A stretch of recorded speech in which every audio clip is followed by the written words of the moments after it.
మామూలుగా lung function ఏంటిది? Lung function అనేది ఆక్సిజన్ అనేది లోపలికి వెళ్ళడం, కార్బన్ డైఆక్సైడ్ని వాష్అవుట్ చేయడం.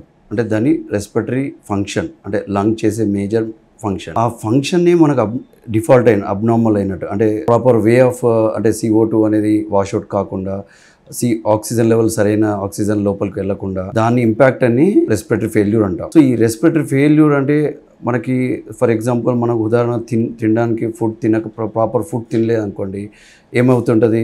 ఓవరాల్గా నీరసం రావడం, వీక్ రావడం. అలా oxygen is a very nutrient value for all the organs in the body. So ఆ ఆర్గన్స్ సప్లై చేయాల్సిన ఆక్సిజన్ లో ఉంటే మిగతా అవయవాలు కూడా దానికి పనితనం అనేది తగ్గిపోతుంది. So the main function of lung is deliver a good oxygen from the lungs to the body and at the same time to wash out CO2.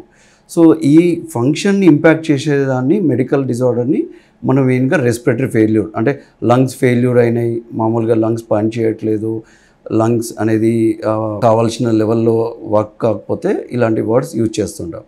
కానీ దీనికి చాలా కారణాలు ఉంటాయి. మనం కొందరిలో త్వరగా వస్తుంటుంది, అంటే అక్యూట్, అంటే 1 or 2 days ఆర్ అవర్స్లో కూడా అవ్వచ్చు. కొందరిలో కారణాలు అనేది ముందు నుంచే కొద్దిగా సిమ్టమ్స్ ఉంటాయి, స్లోగా డెవలప్ అవుతాయి.